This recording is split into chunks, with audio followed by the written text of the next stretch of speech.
Yo guys, what's going on? It's your boy Dom. Say what's up, Jack. What's up? And we're fucking hyped today because we haven't made a video in 20 days. But we're back for a very good reason tonight. Marco Gonzalez, a pitcher that has frustrated us at many times this season and last, and even the one before that, has finally thrown his second complete game of his career. Today, on a Monday, on a 110 pitch West Coast game versus the Angels, he struck Mike Trout out three times, the best player in the game, outcompeted everybody on the diamond. And that one time he didn't strike out Mike Trout, he hit into a double play. The Mariners defense provided a lot of inspiration for Marco today. You could see it in his eyes. He was rolling the entire time. And yeah, that's probably the best. That's easily the best pitching performance by Mariner all year.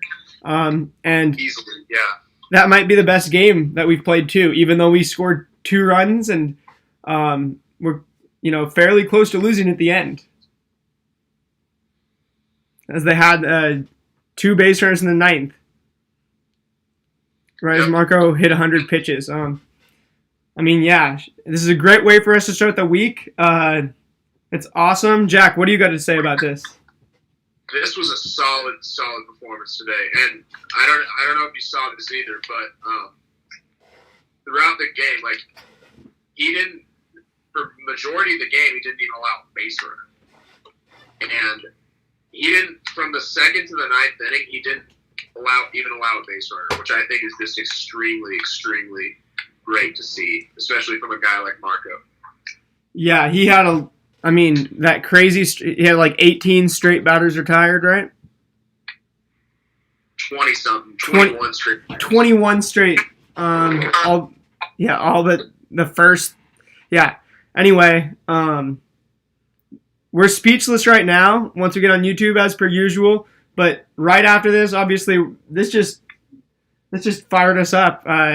Lucas Giolito fired me up last week when I had him in fantasy, and he threw that no-hitter. It was cool to see and everything.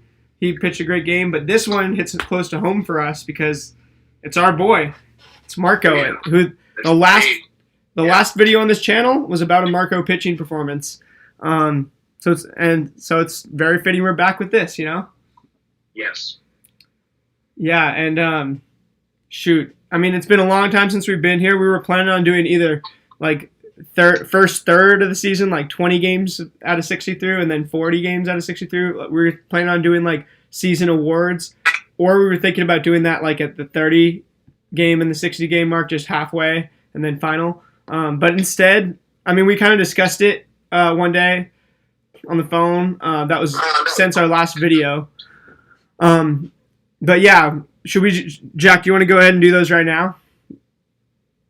Yeah, so obviously, I think we played halfway through the year, and I think the clear front runner for team MVP this year so far has been Kyle Lewis. I think he, especially for what he's done, to me, he's the clear consensus rookie of the year. I don't think there's any question about it. There's nobody competing in the AL. Luis Robert's really good. There's a couple. Who else is really good? I can't even really think of anyone. There's some really good young kids in the AL and in the NL, but Kyle Lewis is far and ahead the AL Rookie of the Year. He's far and ahead the Seattle Mariners 2020 Team MVP. He's the one thing I asked Jack today. When we were having a little bit of a moment, being a little pessimistic during the third or fourth inning. When Jerry DiPoto was on the line, he was just giving some blabber talk kind of. We were just kind of this team. What were we saying, Jack? You know what I'm talking about, right? It's just it's hard to believe in what Jerry's doing. It's hard to believe in what Jerry's doing, but what were we saying? Oh yeah, what we were saying is we were thinking about next season during that, and then the only thing that either of us could pencil in for sure was Kyle Lewis center field. because he's been one of the best players in baseball. He would, it's too bad. It's a shame there's no All-Stars this year. If I was a kid, I would cry about that for sure, and it still hurts. But man, Kyle Lewis, team MVP. All right, let's move on. I think most improved. I think that's got to go. We discussed this, and this guy's injured right now, but he's the clear and away most improved as well. Before he was hurt, Dylan Moore. He was doing it all. He was, he was just being an absolutely productive player in the outfield the season after being, a guy who I really doubted, who I thought was, I was saying, the way I was saying about Marmoleos, I was saying that Dylan Moore was a waste of at-bats last year for our young guys. Now, he's absolutely proved me wrong. Can play middle, can play infield, can play outfield, can hit for power, can hit for contact, hit for average runs. Great athlete, has put on a lot of muscle and lean at that. Love Dylan. Dylan Moore is definitely most improved. Another one, obviously, comeback player of the year. If we had that, we didn't even discuss this as much, but comeback player of the year obviously would be Kyle Seager. Just he's having an absolute great comeback year right now. He's one of the top third basemen at the plate, and even though his defense at third at the hot corner is not what it once was, he's not a Gold Glover anymore. He's really stepped up just to be, instead of being a 28-year-old who has the yips, he's a 31-year-old who's moved on, who's a veteran who knows what he's doing. And he might make a mistake. He might not be able to make the play that he once could when he was 25. That would get him the Gold Glove and get him on the highlight reels. But he's just stepped it up, and he's gotten out of whatever was holding him back the last 2 to 3 years. So comeback player of the year, Kyle Seager. What else did we discuss, Jack? Obviously, we discussed pitcher of the year. We discussed pitcher of the year, and we were talking about doing a reliever of the year. We were saying, what's his face? Matt McGee or Matt McGill. I never got that guy's name right once. Matt McGill, yeah. And he's obviously didn't do that well. Obviously, tide's a turn. What? Obviously, tide's a turn now. But. Yeah, we were thinking about getting rid of him, right? We were gonna get rid of him, and then he got hurt. And he got hurt, right? Yeah. So, and he also had a couple gaffes. But we appreciate him. He's been pretty consistent. Still haven't got his name right. So I used to say Mike McGee. Now I say Matt McGill or Matt McGee. Mike McGee was a Chicago Fire player, if any of you remember that. But anyway, yeah. So Matt McGill was gonna get reliever of the year. Who would get it now? Right, I don't even know right now. Obviously, our bullpens are still a mess. So bad. Our bullpen is where. We've got Eric Swanson and Nestor Cortez, who can't seem to lose their spot in this bullpen. That says all you need to know. That just tells you everything you need to know. And it's a different one every year, and we'll be sick of that eventually. But I can't expect to have a good bullpen in a year where we're not competing for the playoffs, dude. We're not living in a fantasy world, Yep. All right. What other awards were you gonna do? MVP Kyle Lewis, comeback Kyle Seager, obviously Dylan Moore most improved. Starting pitcher at this point it'll be Marco for now after this complete game, right? He's had some really good performances. He's had a couple bad ones, but everybody has a bad one. What about pleasant surprise? And pleasant surprise. We were going to give out some honorable mentions just for pleasant surprises. I'll tell you what. And also, we should have been making videos this entire time. As you can see, I haven't even addressed. This is the first video that I've made in my new setup. I am in Pullman now. I'm not in Seattle anymore. We got the flag though. We got the coup flag too. Seahawks and Long Live Walensky. And yeah, anyway, yeah, I've been super busy getting school started and everything. Gonna try to get some more consistent uploads up. Yeah, but also we want to be feeling it. We don't want to be providing stale content. So at this point, we might not review the lineup every day, exactly in order, and but we will still follow every storyline that about this team. And yeah, Jack, what else can you think of any other awards that we need, or like ongoing awards, like pleasant surprise, or should we just do honorable mentions now? Honorable mention? Yeah, let's do honorable mention. So what for honorable mentions do you want to start us off with? You know what? I think for me right now, I think early in the season we didn't think it was going to be much of anything, just because he was like, as you mentioned, it was like sort of a spot and just like taking other guys playing time. And I know you didn't really stand well because of the whole Alex Smith thing that happened, but I'm going to say Jose Marmoleo. Yeah, Marmo hit home run today. He's been doing well. He's been productive in his small amount of time. He tried to steal second today. I mean, it was a full count. I can't give him. Yeah, it was a full count. It was a full count. It's okay. And it was like he had to, but yeah. Still, and I mean the Vogelback thing. We're gonna have to make a whole another video. But we were on fire that day. We should have made a video that day. That would have been a great video. That's the days we needed. But you can't change the past. And it's over. The Vogelback era is over in Seattle, and we got nothing in return for it. We got little to nothing in return for it. For our All-Star last year. So anyway, also one thing here, some storyline fine, we'll finish honorable mentions, but okay, Jose Marmolejos, I have to admit, has been better than I thought, and now he's the only other Florida boy than D on the team. Actually, and I think Joseph Odom, right?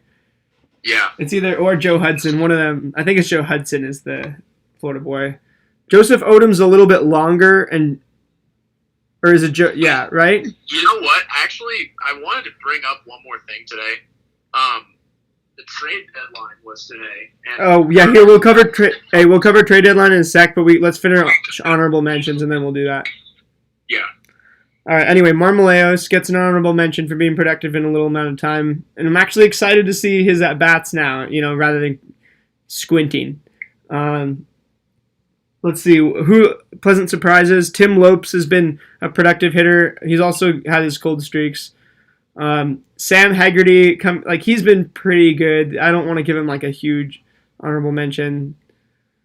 Really, we have pleasant surprises, but they end up. It's such a revolving door of players that nobody's getting anything consistent enough for me to really give them any award or even an honorable mention. Yeah. It's such a revolving door at every position.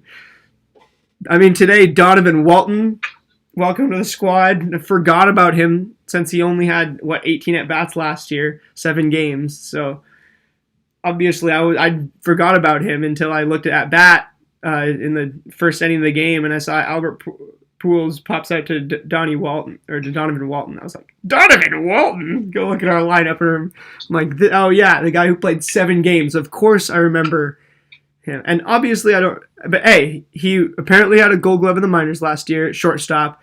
Made an effort play today, which I'm not even gonna. Hey, he made an error, but he picked the ball up, got the out. That means it doesn't matter. That's right. I mean, I of course I want you to be a good, but it's just as effective, man. Those are the type of plays I'd rather see that on my TV than watch Tim Beckham play the infield again. Yep. So, good job, Donnie Walton today. We'll give honorable mentions every game. We'll give honorable mentions every game, every week, every time somebody has a slightly productive day. We try to give him some credit, but we don't. At the end of the day, these guys are major leaguers and they're paid to play baseball. So I expect them to get some production sometimes without me giving them a participation trophy. Yep. Yeah. Anyway, I think that's it for the honorable mentions. Let's move on to the trade deadline. Jack, you want to start us off? Yeah, so there were a couple of players actually that I think that we thought that everyone was going to get, that everyone was going to at least think about trading. One of those being D. Gordon, and the other being Kyle Seager. Kyle Seager, and neither of them got moved. Which is I'm more surprised at D. Gordon not getting moved. Me too. I mean, Seager was having an extremely productive year. You know, he was looking like we were falling back in love with him just a tiny bit, or at least falling back in like with him and his contract in today's day and age. But D. Gordon batting 180, 190, sitting on the bench, isn't really doing much. I mean, we don't know about the type of veteran leadership he provides, obviously. Yeah. But maybe it's good to have a guy who's played some utility, but also has been an all-star. Like, he could be a really good veteran leader in the clubhouse, dude.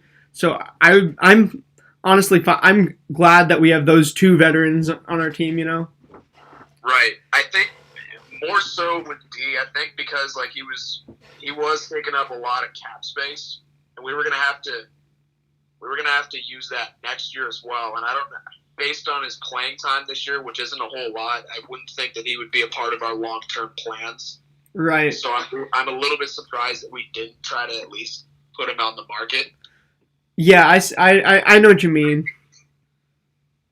I mean, but the thing is, it's not like there was a big market out there for, D. Gordon for a middle infielder. I mean, not necessarily just being an infielder. I would just say like he's a speed demon, and like it'll depend on the team usually who's trying to make a playoff run. I mean, I think that you know what I feel like these teams though have these days. You know what? There's not a big market for anymore because everybody has a million of them, Mariners included. There's not a big market for utility players, infielders, outfielders, especially at the trade deadline, because those aren't going to be a big upgrade over what you've got. It's just like, it's really like, it's almost pointless in my eyes. So I understand, like, even unless you really think that they have that type of talent that really is going to transcend, in the next month, and is going to win you games or I don't know. But there's not a big market for outfielders, infielders, speed demons, or utility players right now. You know what there's a market for? Elite closers, which there's maybe, how many of in all of baseball? 5? Right. I mean, and half of them, probably 1 or 2 of them are even injured right now, so I'd say there's probably like 3 or 4 real closers you can trust at a time in baseball right now. It's so volatile. Like, they're not emerging this year, especially as like clear, everyday closers, or every other day even. But and then elite ass closers, which there's not a ton of, and starting pitchers. It feels like there's no elite starting pitching anymore because everybody's gotten rocked this season once. Yeah. It's just not like it just is. So even starting pitchers are a little more volatile. So Mike Clevenger, for a million, for the farm, or whoever for the farm. If you have a top 20, 30 starting pitcher in Major League Baseball you're willing to get rid of, you should get the farm. And considering, I mean, Taijuan Walker shouldn't get the farm, right? Taijuan Walker's not even that trustworthy, like in the playoffs and, in the grand scheme of things to help you make it to the playoffs. But, like, starting pitchers, like, teams need starting pitchers. Teams need a Taijuan Walker. They don't need a D. Gordon. And at that point, I'm okay keeping the D. Gordon for the effect on the clubhouse, the effect on the team, and dealing the Taijuan Walker to get whatever PTBNL we really think is going to help us. But it better not just, I mean, we're sick of PTBNLs that end up being minor, that don't do anything for us. Right. And we're sick of cash. I mean, cash doesn't, we don't really see how that helps us. Not yet, not clearly enough. It's not a clear enough reason to even make the trade at that point. I'd rather just keep Taijuan. So there got to be a real reason to make each of these trades. And the trades we did make, we decided to get what we could for the things that we could actually move. I think I'll give overall trade deadline grade for the Mariners. I would give us maybe I'll give us like a B. Yeah, I was about to say the same thing. I think that the Taijuan Walker trade actually did make sense to me. Right. Because he's going to be a free agent at the end of the year. Oh, and right. We have already expressed to Taijuan Walker that we are interested in re-signing him and signing him as a free agent in the offseason. So we're winning because we're going to get a player to be named. And in addition, we're going to try to sign Taijuan Walker in free agency in the offseason. So I think it's a win-win. And maybe he can even get better as a Blue Jay than he can as a Mariner for a month. Who knows, right? Yep, who knows? And the Blue Jays might be in that last playoff spot. We don't know yet, but either way, we're rooting for Taijuan. yes. We like Taijuan. I just want to say, as we're both Mariner fans, we hate the Blue Jays like out of our freaking mind. Like you don't even know what it's like. If you've never been to a game in Seattle when the Blue Jays play here, don't plan on it because it's not going to be fun if you're a Mariner fan at all. We don't like the Blue Jays. We really don't like the Blue Jays. Don't talk to us about the Blue Jays. No, I'm kidding.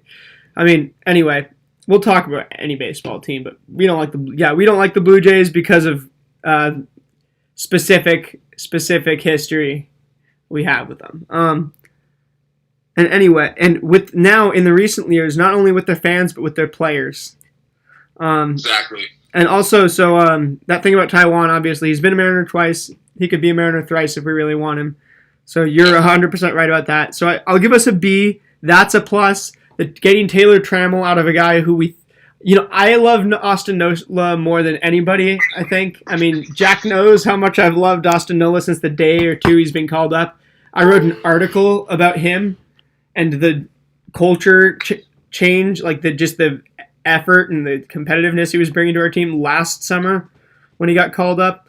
And this year he's been a catcher. He's been awesome. I'm on my fantasy team and I love him. I'm glad, and it's awesome to see him emerge as a catcher and such a, it's so perfect for him. But I'm also happy for him to go to the Padres, long-term catcher.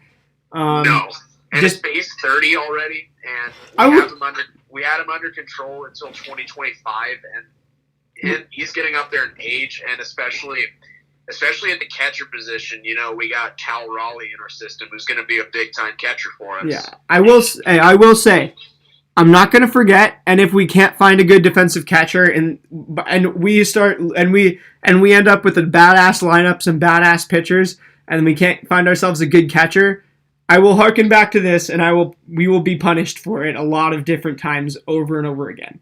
But if we really think we can find Austin Nola over again, or if not Austin Nola, a better catcher, then I'm okay with it. Like you said, club control till 2025, that's pretty amazing. Like, that's really, really awesome. This is going to be his prime years because, he's only getting better right now. And, yeah. Shout out, Austin Nola, to be honest, would have to be the pleasant surprise. He would be the honorable mention. All of that. Let's say long live Austin Nola. Sad to see you go, but so happy for you to, get this opportunity, and for us to. We did get Taylor Trammell, which we'll talk about Mariners prospects eventually, and we'll look a little more into Taylor Trammell. But he's a really good outfield prospect, a really good one. We have like 5 or 6 of those, but yeah, right. If we don't have the best outfield in the league by 2025, then we did something wrong. Or not, we did something wrong, but we shouldn't be. The goal should be to have the best outfield in the league at this point. And if we don't have it in the next couple of years, then we did something. Then we're not succeeding. Right. Also to win championships and make the playoffs, but we're Mariners fans, so we don't get ahead of ourselves. All right, Jack, should we do anything else? I don't have anything else. Yeah, I don't have a ton more for him. The stream has been cutting out a little bit. I just realized Yeah. it's been fucking up. All right. Well, I guess we're gonna go ahead and end it here. Sorry for the quality. Yeah, but it's been good to be back. We're clocking in at what 25 minutes today. And thank you, Marco. Great game. God Great bless game. you, Marco Gonzalez. And long live Austin Nola. We're gonna miss you. That's one guy. That's the one guy that we're really gonna miss. Yeah. You guys know how. I mean, everybody knows how much I love Austin Nola. And yeah, we're gonna miss Austin Nola. Still root for him. Still root for Ty.